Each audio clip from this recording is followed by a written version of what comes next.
Bueno, damos gracias a Dios que nos da el privilegio y de servirle y nos permite estos tiempos para que seamos edificados en su palabra. Si me acompaña a hacer una pequeña oración por el tiempo y por la palabra.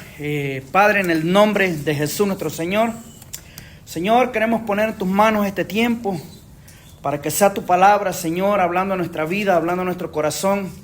Señor, no queremos oír palabra de hombre, queremos oír la voz de tu Espíritu ministrando a cada uno de nosotros. Habla a nuestro corazón, prepáranos, mi Señor, para poder recibir con mansedumbre la palabra que tú traes en esta hora, para que seamos edificados en ella. Usa mi vida, Señor, dame sabiduría, dame denuedo, Señor, para poder compartir tu palabra con mis hermanos. En el nombre de Jesús, damos gracias. Amén y amén. Amén. Bueno, hermanos, siguiendo con el estudio que estamos llevando de la epístola a los Efesios, me toca a mí el capítulo 3. Si me acompaña ahí, lo vamos a leer del verso 1 hasta el verso 21. Dice, ¿ya lo tiene? Me avisa, por favor, para que lo leamos juntos. Efesios capítulo 3, verso 1 hasta el 22 o 21. Amén. ¿Lo tiene? Sí. Amén, ok. Dice así la Escritura: por esta causa, yo Pablo, prisionero de Cristo Jesús, por vosotros los gentiles, si es que habéis oído de la administración de la gracia de Dios que me fue dada para con vosotros, que por revelación me fue declarado el misterio, como antes lo he escrito brevemente. Verso 4, leyendo, lo cual podéis entender cuál sea mi conocimiento en el misterio de Cristo, misterio que en otras generaciones no se dio a conocer a los hijos de los hombres, como ahora he revelado a sus santos apóstoles y profetas por el Espíritu. Que los gentiles son coherederos y miembros del mismo cuerpo y copartícipes de la promesa en Cristo Jesús por medio del Evangelio, del cual yo fui hecho ministro por el don de la gracia de Dios que me ha sido dado según la operación de su poder.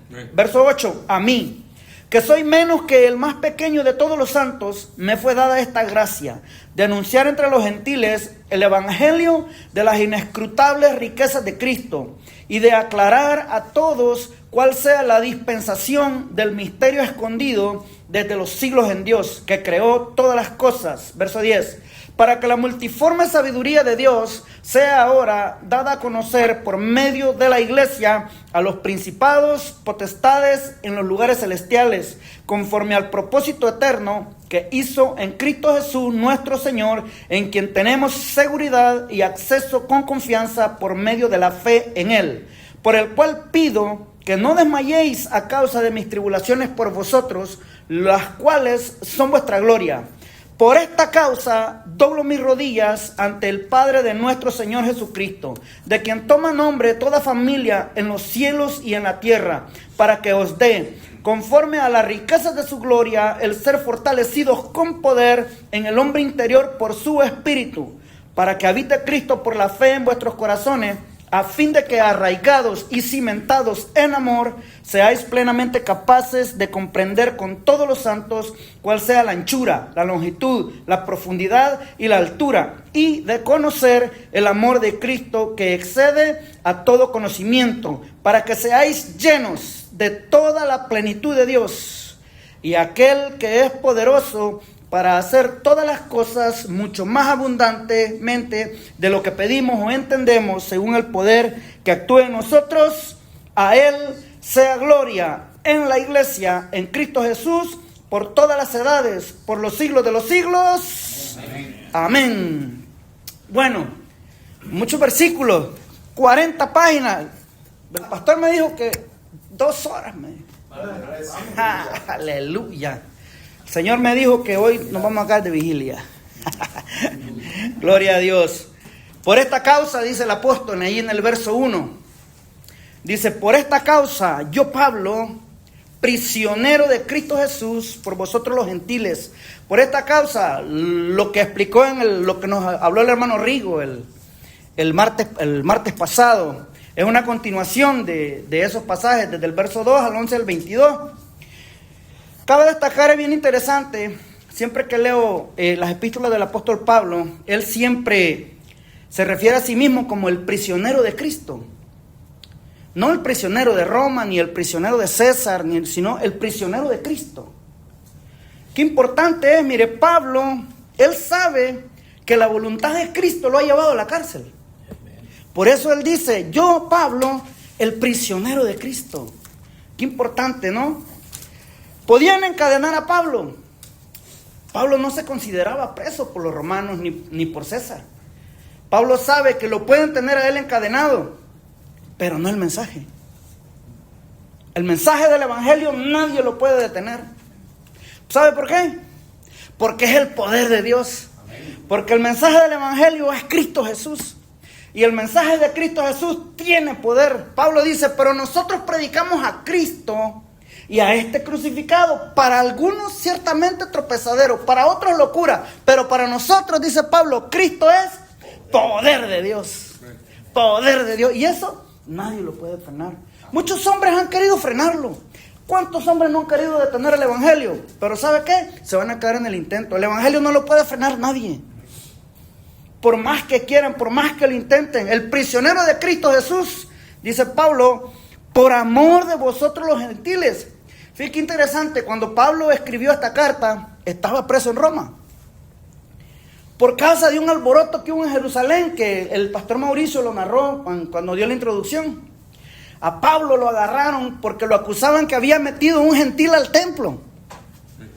Y lo agarraron, lo llevaron, le pegaron una paliza de aquellas. Me pongo a pensar, yo a veces digo yo, agarraron a Pablo, lo metieron al templo, como que el pastor Mauricio le eche llave a esa puerta y les diga, agárrenmelo. Pues no para abrazarlo, no. ¿Sabe qué querían hacer con Pablo? Matarlo. Lean los pasajes, están hechos el capítulo 21. Del 21 en adelante, cómo agarraron a Pablo. Lo agarraron, hermano. ¿Cuál había sido su pecado? Que lo acusaban que había metido a un gentil al templo. Qué celoso, ¿no? Profanó nuestro templo y se fueron contra Pablo. Todo eso está ahí en Hechos 21, 27 hasta el 36. Me gusta el verso 35. Dice que a Pablo lo llevaban a golpes, dice. Entre la multitud, unos gritaban una cosa, otros otra. Y como no podían entender nada de cierto a causa del alboroto, el tribuno mandó que lo llevaran a la fortaleza. Al llegar a las gradas, aconteció que era llevado en peso por los soldados. Los soldados se los quitaron a la multitud, porque si no le iban a matar. Y mire qué decía la multitud. La muchedumbre del pueblo, dice, venía gritando, que muera. Que muera. ¿Cuántos quieren ir a predicar allá, el misionero? Por esa causa, Pablo fue llevado a Roma.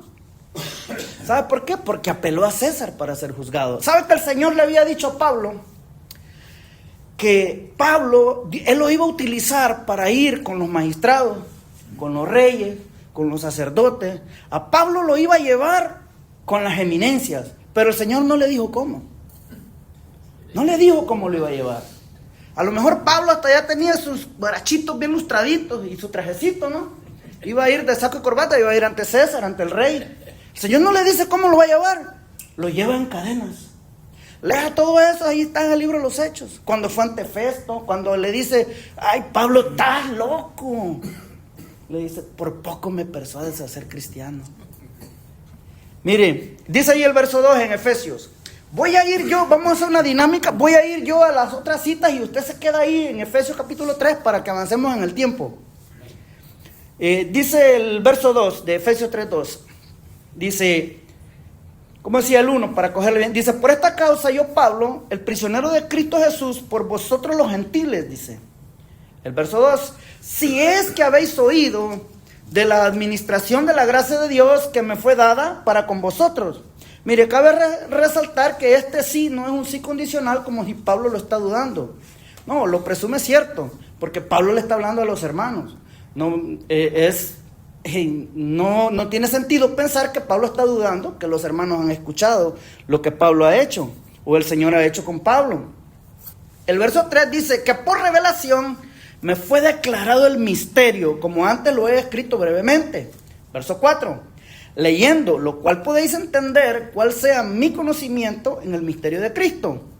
Verso 5 dice, misterio que en otras generaciones no se dio a conocer a los hijos de los hombres, como ahora es revelado a sus santos apóstoles y profetas por el Espíritu, que los gentiles son coherederos y miembros del mismo cuerpo y copartícipes de la promesa en Cristo Jesús por medio del Evangelio, del cual yo fui hecho, dice Pablo, ministro por el don de la gracia de Dios que me ha sido dada según la operación de su poder. Fíjate qué actitud tenía Pablo, aún estando en la cárcel.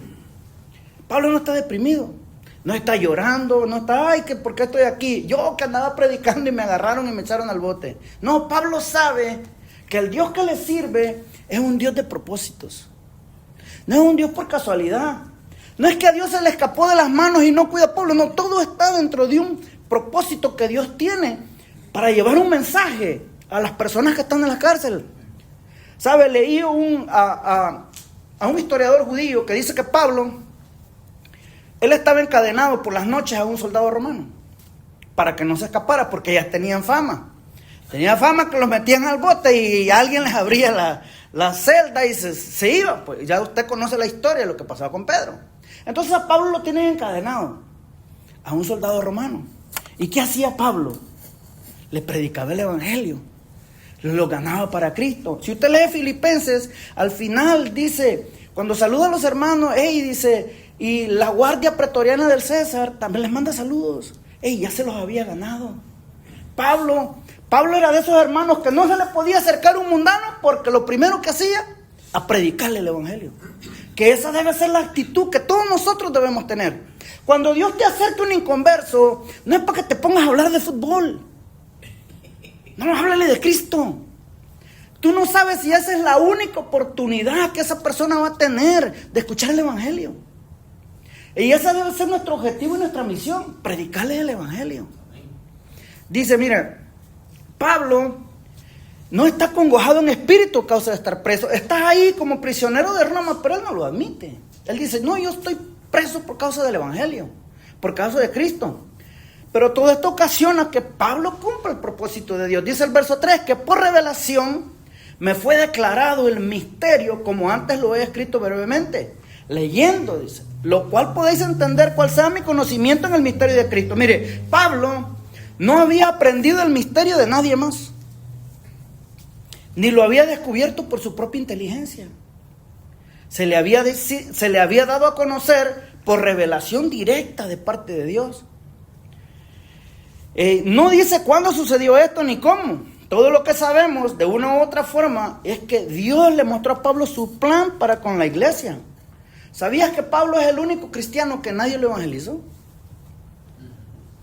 ¿Quién evangelizó a Pablo? A él se le apareció el mismísimo Jesús resucitado, el mismísimo Señor. Dice, lo que Pablo ya nos explicó en el capítulo 1 y en el 2 debe ser suficiente para saber que el evangelio que Pablo predicaba no se le había ocurrido a él. No es algo que vino, a él se le ocurrió un día, como a veces hay personas que no tienen nada que hacer y dicen, no, pues de repente son ministros, algunos son apóstoles, otros hasta arcángeles hay hoy en día. Dice el verso 5, misterio, dice que en otras generaciones no se dio a conocer a los hijos de los hombres, como ahora es revelado a sus santos apóstoles y profetas por el Espíritu. Misterio. Mira, en el Nuevo Testamento la palabra indica una cosa, dice el diccionario, que la gente nunca podría conocer por su propio entendimiento, ya que demanda una revelación de Dios. Es por eso que fue necesario una revelación de parte de Dios al apóstol Pablo. ¿Qué es una revelación? Una revelación es descubrir algo que está oculto. Como correr así la cortina, correr el velo para descubrir algo que está oculto. Eso es una revelación. ¿Y cuál era ese misterio escondido? Mira, dice el verso 6, el misterio escondido. Dice que los gentiles son coherederos y miembros del mismo cuerpo y copartícipes de la promesa en Cristo Jesús por medio del evangelio, del cual yo, dice Pablo, fui hecho ministro por el don de la gracia de Dios que me ha sido dado según la operación de su poder. Mira, el misterio no es si un gentil podía salvarse, no, porque eso está revelado desde el Antiguo Testamento, sino el misterio es que ambos, gentiles y judíos, vengan a formar parte en unidad en Cristo Jesús, que es la iglesia. Ese es el misterio que había estado escondido. Dice, esta unidad los hace copartícipes en las bendiciones de la salvación, la promesa y de que somos coherederos de una herencia. Copartícipes de la promesa. ¿Y cuál es la herencia de que somos coherederos? Primera de Pedro, no va, yo se lo voy a leer. Primera de Pedro 1:3 dice, bendito el Dios y Padre de nuestro Señor Jesucristo, que según su grande misericordia nos hizo renacer para una esperanza viva por la resurrección de Jesucristo de los muertos, para una herencia, dice, incorruptible, incontaminada e inmarcesible, reservada en los cielos para vosotros, que sois guardados por el poder de Dios mediante la fe para alcanzar la salvación que está preparada para ser manifestada en el tiempo presente, postrero. ¿Y cuál es la promesa? Primera de Juan 2:25 dice, y esta es la promesa que Él nos hizo. ¿Sabe cuál es esa? La vida eterna. Esa es la promesa que Él nos hizo. Tito 3:7 dice, para que justificados por su gracia viniésemos a ser herederos conforme a la esperanza de la vida eterna. De todo este misterio, hermano, Pablo fue hecho ministro. ¡Qué privilegio y qué responsabilidad!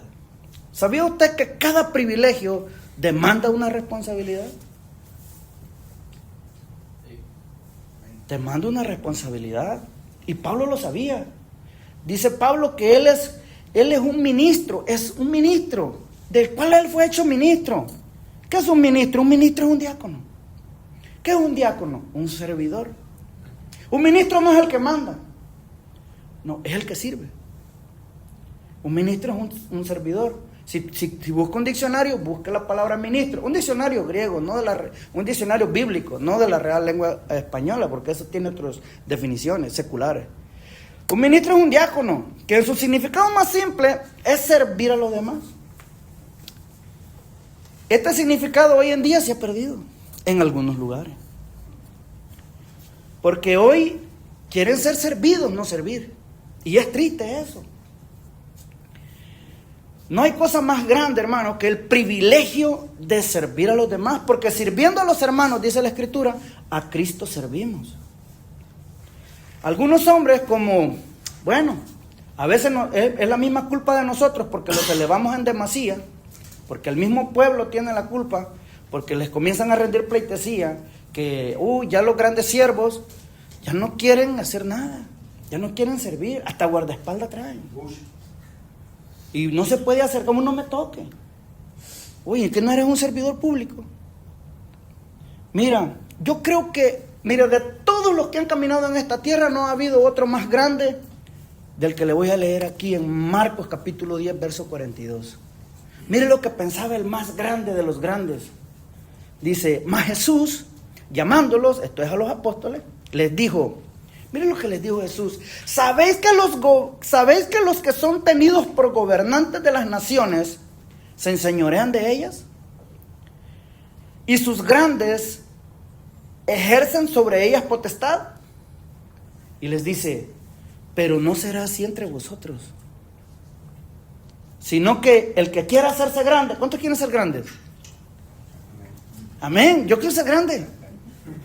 Dice, el que quiera hacerse grande, dice el Señor, entre vosotros será vuestro servidor.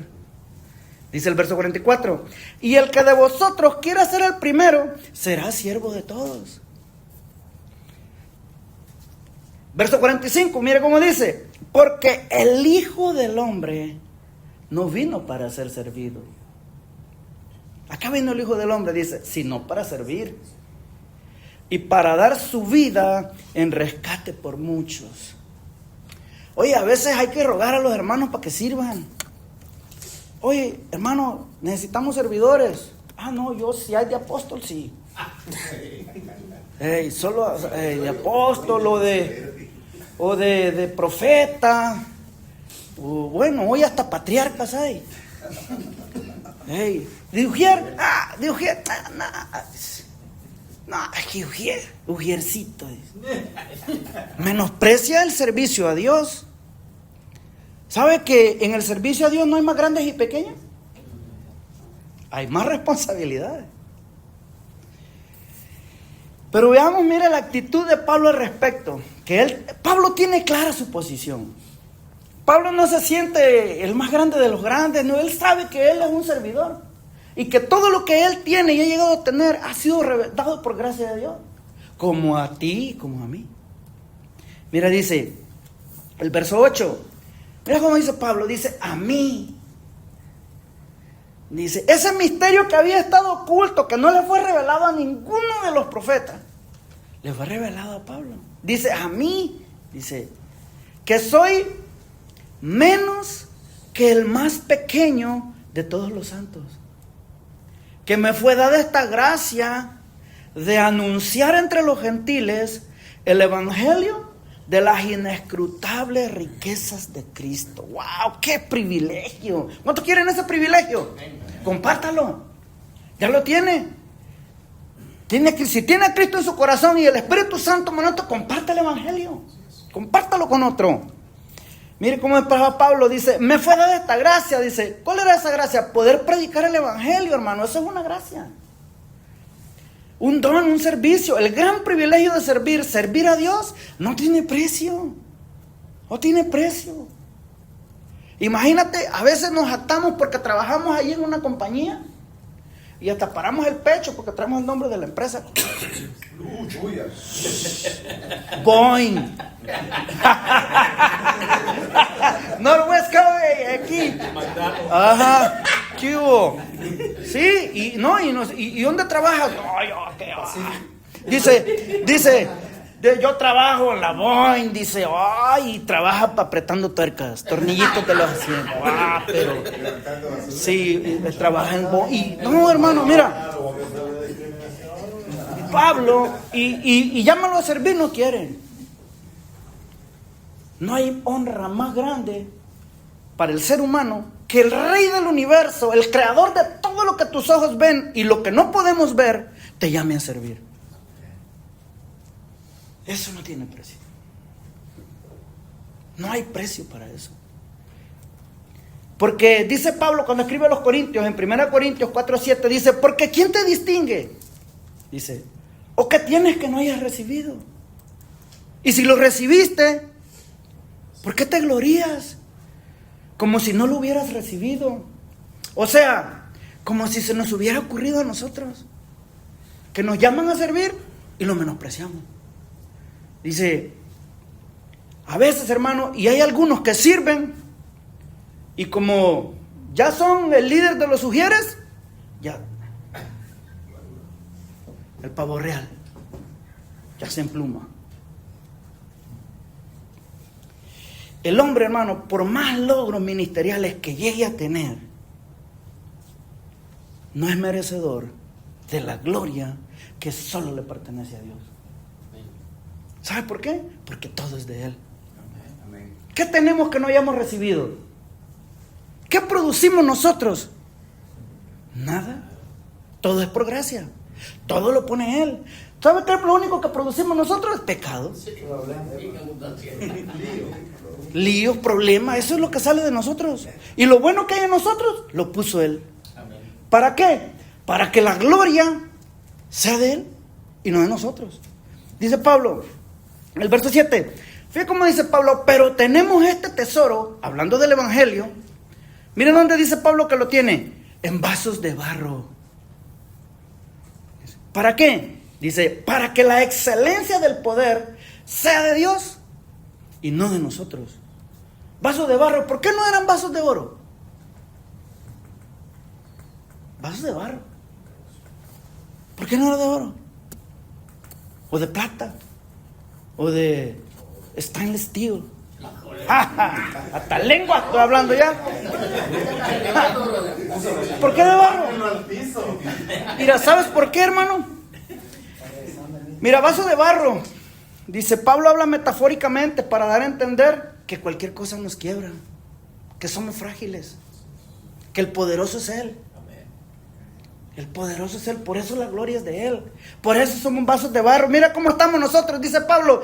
Nosotros los vasos de barro que estamos atribulados en todo, dice, mas no angustiados. En apuros, mas no desesperados. Perseguidos, mas no desamparados. derribados, pero no destruidos, llevando en el cuerpo siempre por todas partes la muerte de Jesús, para que también la vida de Jesús se manifieste en nuestros cuerpos. Amén. Ese era el pensamiento de Pablo. El grande es Él, yo solo soy un servidor, solo soy un diácono. Dice Efesios 3:9.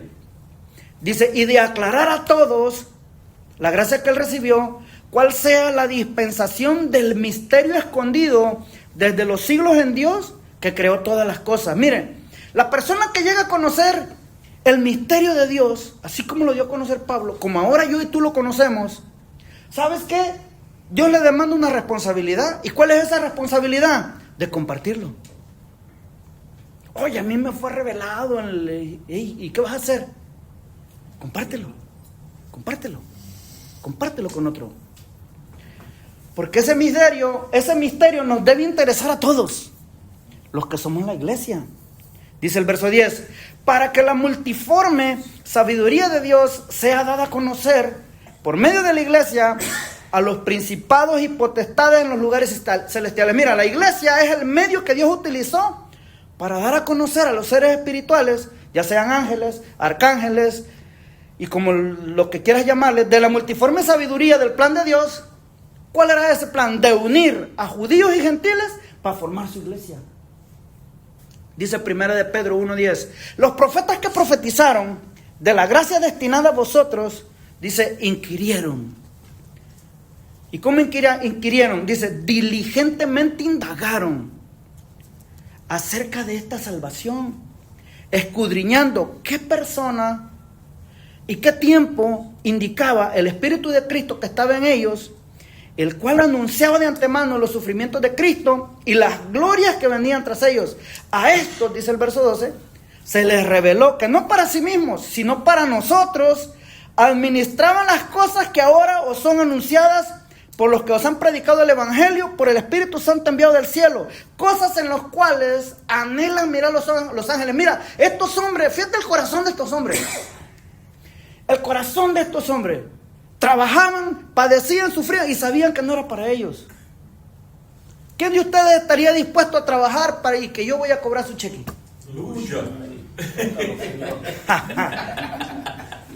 ¿Trabajaría para que otro lo cobre? Y el corazón de estos varones, de los profetas, de todos los que anunciaron de esta gracia, sabían ellos que no era para ellos. Digo el Señor Jesucristo que a Abraham se gozó que habría de ver su día, y lo vio y se gozó. Dice que todos, dice el libro de los Hebreos, que lo saludaron de lejos. Pero a nosotros nos ha sido dada esta gracia, por lo cual hay una gran responsabilidad sobre la iglesia, porque a mayor bendición, mayor responsabilidad, mayor demanda, mayor compromiso ante un Dios que es amor, pero que también es estricto y que es justo y es cosa seria. Dice Pedro que los ángeles, fíjese, los ángeles anhelan mirar el progreso del evangelio, lo anhelan. Dice el griego que la idea es como si los ángeles, como cuando tú te asomas en una ventana para mirar, a ver qué está pasando allá. Dice que los ángeles anhelan mirar el progreso del evangelio en la iglesia. ¿Y la iglesia? Dormida.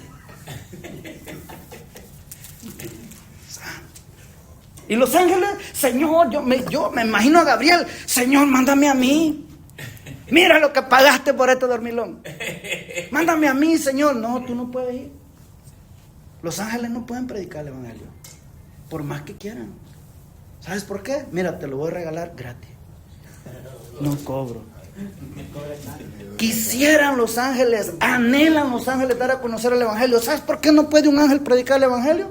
Porque los ángeles no tienen lo que tú y yo tenemos, que es el Espíritu Santo morando en nosotros. Porque cuando usted habla del evangelio, ¿quién es el que habla a través de usted? El Espíritu Santo. Él es el que convence de pecado, de justicia y de juicio. Por eso un ángel no puede predicar el evangelio. Por eso esa gracia le fue dada a la iglesia. Dice Pablo en el verso 11 de Efesios capítulo 3, dice, conforme al propósito eterno que hizo en Cristo Jesús nuestro Señor, dice, en quien tenemos seguridad y acceso con confianza por medio de la fe en Él. ¿Y cómo es esa seguridad y ese acceso? Dice Hebreos 4:14, dice, por tanto, teniendo, dice, un gran sumo sacerdote que traspasó los cielos. Aleluya. Jesús, el Hijo de Dios, retengamos nuestra profesión, porque no tenemos, dice el verso 15, un sumo sacerdote que no pueda compadecerse de nuestras debilidades, sino uno que fue tentado en todo según nuestra semejanza, pero sin pecado. Dice el verso 16, acerquémonos pues confiadamente al trono de la gracia para alcanzar misericordia y hallar gracia para el oportuno socorro. Esa es nuestra seguridad, que puedo acercarme a Él con confianza. ¿Sabes por qué? Porque soy su hijo. Porque soy su hijo. Y Él me escucha a la hora que yo hablo con Él, cuando decido hablar con Él. Los oídos de Él están atentos a la voz de sus hijos, como cualquier padre. Dice Pablo en el verso 13, por lo cual pido que no desmayéis, dice. O sea, que no se agüiten, dice Pablo. No se desmayen, no se aflijan. Dice, no desmayéis a causa de mis tribulaciones por vosotros, los cuales son vuestra gloria. Dice, ¿por qué dice Pablo que sus tribulaciones son nuestra gloria? Porque Pablo, a causa de la predicación a los gentiles, él padece y sufre penalidades y prisiones. Y si él está preso, es a causa de anunciar el evangelio a nosotros los gentiles. Qué gloria que te metan preso por predicar el evangelio. Pero algunos cristianos los meten presos porque prestan y no pagan. Hey, por pleitito.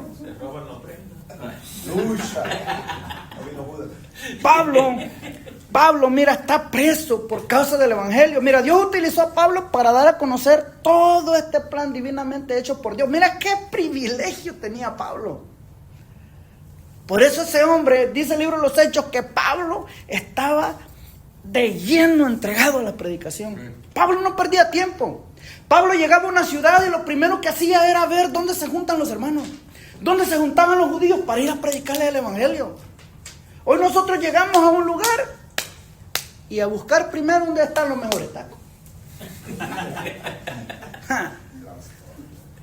No, Pablo sabía que tenía una misión y un propósito en esta vida. Todos nosotros debemos de saber cuál es nuestro propósito en esta vida. Todos tenemos una misión y una responsabilidad delante de Dios. Dios utilizó a Pablo. De entre todos los hombres, Dios escoge a Pablo. Mira, de entre todos los hombres de la tierra, a los millones, Dios nos ha escogido a nosotros también. Para anunciar ese misterio que le fue revelado a Pablo. Pero la humildad de Pablo se deja ver. Es que Pablo, hermano, cuando había que ser recio, también Pablo era recio. Cuando había que ser humilde, era humilde Pablo. Dice, mira, dice en primera de Timoteo 1:12, dice, doy gracias al que me fortaleció, a Cristo Jesús, nuestro Señor, porque me tuvo por fiel poniéndome en el ministerio. Habiendo yo sido antes, dice, blasfemo, perseguidor e injuriador, mas fui recibido a misericordia porque lo hice por ignorancia en incredulidad. Pero la gracia de nuestro Señor fue más abundante con la fe y el amor que es en Cristo Jesús. Dice, palabra fiel y digna de ser recibida por todos. Pero ¿cómo la van a recibir? A través de la iglesia. Dice, ¿cuál es esa palabra digna de ser recibida por todos? Mira, dice que Cristo Jesús vino al mundo para salvar a los pecadores, dice Pablo, de los cuales yo soy el primero. Eso tiene que ver, no que Pablo era el más pecador de todos, no, eso tiene que ver con el rechazo que Pablo sentía por el evangelio. No que Pablo era el más tremendo, no, sino que el rechazo que él se sentía que no lo merecía, pero sabía que la gracia de Dios había sido fuerte en él. Dice el verso 16, por esto fui recibido a misericordia, para que Jesucristo mostrase en mí, el primero, toda su clemencia, para ejemplo de los que habían de creer en él para vida eterna.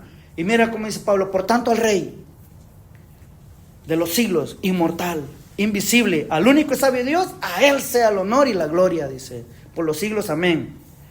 Entonces ahora, después de explicar todas estas cosas, hermano, ahora pasa lo más importante, la oración. Pablo va a orar. ¿A cuánto les gusta orar? Hay que orar, hay que hablar con Dios. Dice Pablo en el verso 14, por esta causa, por la causa anterior, por el misterio, por todo lo que a él se le ha dado, por esta causa, dice Pablo, doblo mis rodillas ante el Padre de nuestro Señor Jesucristo. Dice, doblo mis rodillas por esta causa, dice Pablo, para que la revelación que ha transmitido en estos 3 capítulos anteriores llegue a ser una realidad en la iglesia. Pablo se entrega a la oración, va a orar por la iglesia. Dice, doblo mis rodillas como señal de humildad, de ruego, de respeto. Es una actitud que indica sumisión y expresa adoración, por supuesto, y entendemos, claro, que Pablo no está enseñando que solo hay que orar de rodillas. No, lo importante es la actitud del corazón. Porque usted puede estar de rodillas o en el piso tirado y tener una mala actitud en el corazón. El verso 15 dice, de quien toma nombre toda familia en los cielos y en la tierra, de quien toma nombre todo linaje, dice Pablo, en el sentido de procedencia. ¿Sabe por qué? Porque todo proviene de Dios. Dice el verso 16, para que os dé, conforme a la riqueza de su gloria, el ser fortalecidos con poder en el hombre interior por su espíritu. Mira, la oración de Pablo es para que el Señor nos dé, nos conceda, de acuerdo a sus riquezas, lo grandioso y glorioso que es Él. El ser fortalecidos implica el tomar fuerzas, para que Dios nos fortalezca, nos dé fuerzas. Tiene la idea de cobrar ánimo, de aumentar el vigor, la fortaleza espiritual. El hombre interior es la parte espiritual de todo individuo. Nuestro entusiasmo o desánimo, nuestra victoria o derrota espiritual depende de cómo está tu hombre interior. ¿Cómo está la relación con Dios?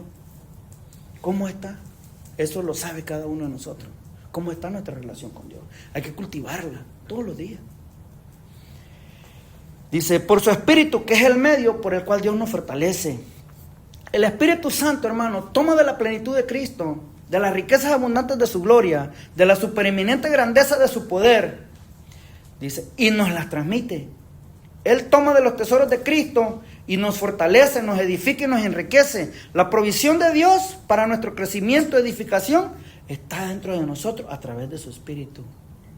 Dice el verso 17, para que habite Cristo por la fe en vuestros corazones, a fin de que arraigados y cimentados en amor.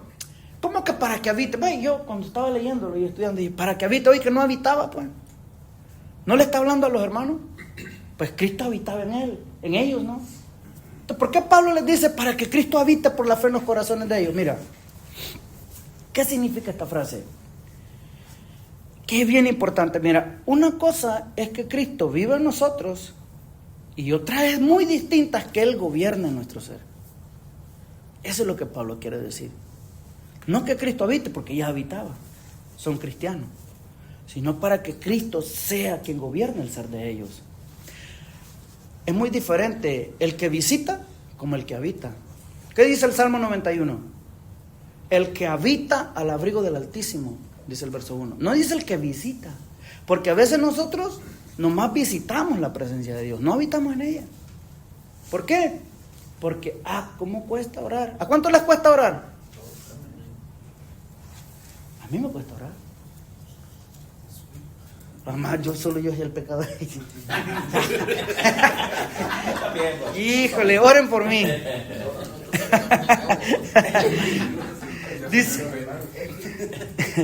Dice, para que Cristo habite por la fe. En la fe, dice, no basta que Cristo esté en nosotros, Él debe llenar nuestros pensamientos, nuestros sentimientos, nuestras actitudes, nuestras emociones, nuestros deseos y también nuestras intenciones.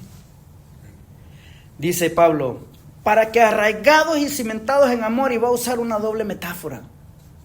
Dice, con la idea de un árbol plantado, arraigado por sus raíces y cimentado con la idea de un edificio. ¿Se acuerda lo que nos hablaba el hermano Rigo en el capítulo 2? Del edificio que se va construyendo hasta llegar a ser, dice, ya no recuerdo el verso 20. Dice, la idea de un edificio que tiene un fundamento sólido, cuya base es el amor. Dice el verso 18, para que seáis plenamente capaces de comprender con todos los santos cuál sea la anchura, la longitud, la profundidad y la altura. Pablo ora para que seamos plenamente capaces de comprender cuál es la anchura, la longitud, la profundidad y la altura. Siguiendo la metáfora de arraigado y cimentado en amor, podremos ser capaces de comprender la anchura y la longitud de una construcción o edificio y la profundidad de las raíces de un árbol que se arraiga donde ha sido plantado y la altura que puede llegar a crecer, a desarrollarse, siempre y cuando el fundamento sea Cristo. Porque ese debe ser nuestro fundamento, fundamentados en Él, no en nuestras ideas, ni mucho menos en las ideas de los hombres, sino en la Escritura. Aquí debe ser el fundamento, la Biblia. Dice el verso 19, dice, y de conocer el amor de Cristo, que excede a todo conocimiento, para que seáis llenos de toda la plenitud de Dios. Dice, de conocer el amor de Cristo que excede a todo conocimiento. Mire, en el mundo hay gente muy sabia. Uy, hay gente que tiene mucho conocimiento de las cosas del mundo. Gente muy inteligente, con mucho conocimiento de las cosas de esta vida. Pero por más grande que sea el conocimiento, por más encumbrado que sea el pensamiento, si no conoce el amor de Cristo, no sirve de nada.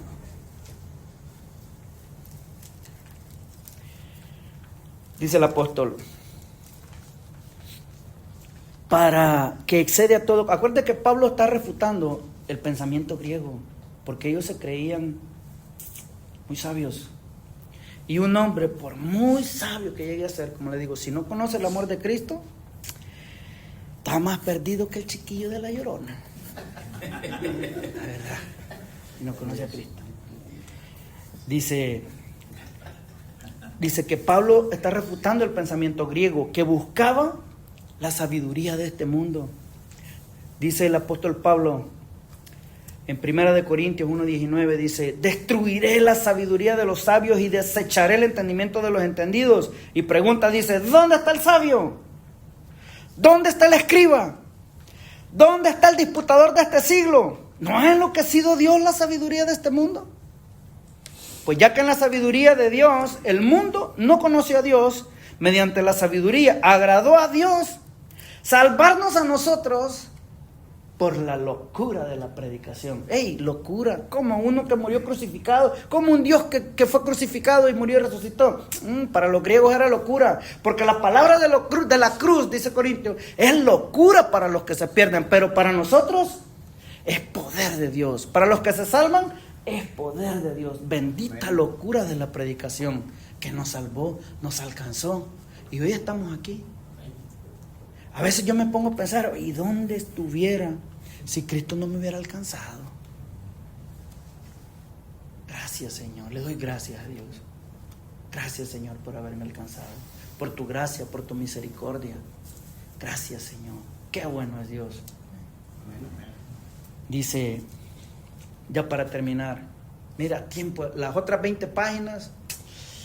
Ay, invítame un café de altura. dice el apóstol Pablo, ya para terminar, dice, y aquel, cierra la oración en el verso 20, y aquel que es poderoso para hacer todas las cosas mucho más abundantemente de lo que pedimos o entendemos, según el poder que actúa en nosotros. Léalo conmigo. A la cuenta de 3, 1, 2, 3, dice el apóstol, a Él sea gloria en la iglesia, en Cristo Jesús, por todas las edades, por los siglos de los siglos. Amén. Gloria a Dios. Acompáñame a orar. Padre, en el nombre de Jesús, damos gracias por tu palabra. Gracias, Señor, por tu misericordia. Por esta gracia, Señor, que hemos recibido. Gracias, Señor, porque cuando estábamos muertos en nuestros delitos y pecados, allí tu gracia nos alcanzó. Tu misericordia nos ha hecho libres, nos ha dado esta gracia, Señor, de poder anunciar a otros, mi Señor, las riquezas de tu gracia, Señor, para que la multiforme sabiduría tuya, Señor, sea dada a conocer a todos aquellos, mi Dios, que aún no te conocen. Gracias, Señor, porque tú nos rescataste de nuestra vana manera de vivir y nos has dado un nombre, Señor.